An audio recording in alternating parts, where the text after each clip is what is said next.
अस्सलाम वालेकुम दोस्तों। कैसे हो आप सब लोग? उम्मीद करता हूँ सब खैरियत से होंगे। आज मैं आपको सुनाने लगा हूँ सीरतुन नबी सल्लल्लाहु अलैहि वसल्लम से हालात हिजरत। उम्मीद है आपको वीडियो बहुत पसंद आएगी। तो चलो एक बार हजूर पाक सल्लल्लाहु अलैहि वसल्लम पर दुरूद पाक पढ़ लेते हैं। अस्सलातु वस्सलामु अलैका या सय्यदी या रसूल अल्लाह वाला आलिका व अस्हाबिका या सय्यदी या हबीब अल्लाह। अस्सलातु वस्सलामु अलैका या सय्यदी या नूर अल्लाह। के सबब अब मक्का में मुसलमानों का क़याम नहायत दुश्वार हो गया। इसलिए हज़रत सल्लल्लाहु अलैहि वसल्लम ने अपने असहाब से फरमाया कि हिजरत करके मदीना चले जाओ। चुनांचे सहाबा कराम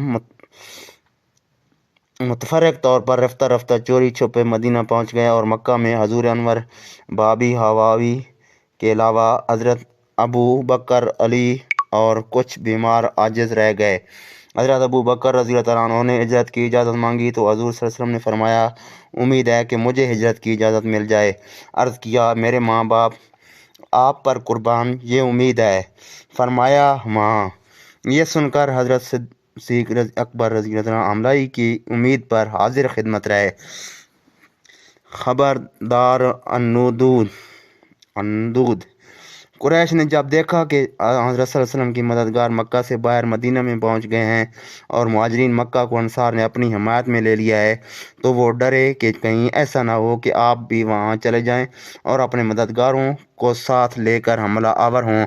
इसलिए तमाम कबाइल कुरैश के सरदार उतबा और शैबा, पसरान रबिया, अबू सुफियान, तईमा बिन अबी अदी, जुबैर बिन मुताम, नज़र बिन हारिस, अबुल बख्तरी बिन आशाम, जमा बिन असवद, अबू जाल बिन बनिया उमैया, बसरान, हजाज और उमैया बिन खलफ वगैरह दारुल नदूद में मशवरा के लिए जमा हुए।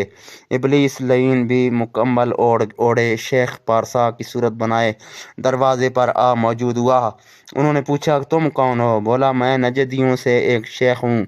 मैंने सुन लिया है जिस अमर का लिए तुम जमा हुए, इसलिए मैं भी हाजिर हुआ हूँ ताकि सुनूं कि तुम क्या कहते हो और मुझे तुमसे अपनी राय और नसीहत से भी दरिग़ ना होगा। वो बोले, बहुत अच्छा, आइए। जब हज़रत सल्लल्लाहु अलैहि वसल्लम का मामला पेश हुआ तो एक बोला, उसके साथ पाँव में लोहे की बेड़ियां डालकर एक कोठरी में बंद कर दो और खाने पीने को कुछ ना दो, वो खुद हलाक हो जाएगा। शेख नजदी ने कहा, यह राय अच्छी नहीं। अल्लाह की कसम, अगर तुम इसको इस तरह कोठरी में कैद भी कर दो तो उसकी खबर बंद दरवाजे में से उसके असहाब तक पहुंच जाएगी। वो तुम पर हमला करके उसको छुड़ा लेंगे।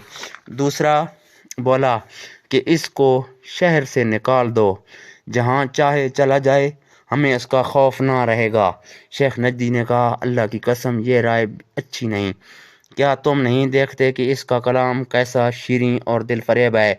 अगर तुम ऐसा करोगे तो मुमकिन है वो किसी कबीला में चला जाए और अपने कलाम से उसे अपना ताबे बना ले और फिर उन्हें साथ लेकर तुम पर हमला कर दे। अबू जहल बोला, मेरे ज़हन में एक राय है जो अब तक किसी ने ना सूझी। उन्होंने पूछा, वो क्या है? अबू जहल ने कहा, वो ये है कि हम हर कबीला में से एक एक आली कदर दलेर ख़ानदानी जवान लें और हर नौजवान के हाथ में एक एक तीर तलवार दे दें और फिर वो सब मिलकर इसको कत्ल कर दें और इस तरह जुर्म खून तमाम कबाइल पर आयद होगा। अब्द मनाफ की औलाद तमाम कबाइल से लड़ नहीं सकती, इसलिए वो खून बहा लेने पर राज़ी हो जाएंगे और हम आसानी से खून बहा देंगे। ये सुनकर शेख नजदी बोला, यही बात दुरुस्त है, इसके सिवा और कोई राय नहीं। सब ने इस राय पर इत्तफाक किया और मजलिस बर्खास्त हो गई। कुरान मजीद की ये आयत ज़ेल में इसी किस्सा की तरफ इशारा है। वैज़ यमकुरु बिकल लज़ीना कफ़रू लियुस्बितूका औ यक़्तुलूका औ युख़रिजूका व यमकुरून व यमकुरुल्लाह वल्लाहु खैरुल माकिरीन। ऐ महबूब सल्लल्लाहु अलैहि वसल्लम, याद करो जब काफिर तुम्हारे साथ मकर करते थे कि कहीं तुम्हें बंद कर लें या शहीद कर दें या निकाल दें, और अपना मकर करते थे और अल्लाह अपनी खुफिया तदबीर फरमाता था और अल्लाह की खुफिया तदबीर सबसे बेहतर है। इंशाअल्लाह अगली वीडियो में किस्सा हिजरत बयान किया जाएगा اور پڑھا جائے گا انشاءاللہ۔ اگلی ویڈیو تک اجازت دیں، اللہ حافظ۔ اگر ویڈیو پسند آئے تو ویڈیو کو لازمی لائک اور شیئر کرنا نہ بھولیں۔ انشاءاللہ اگلی ویڈیو تک اجازت دیں، اللہ حافظ۔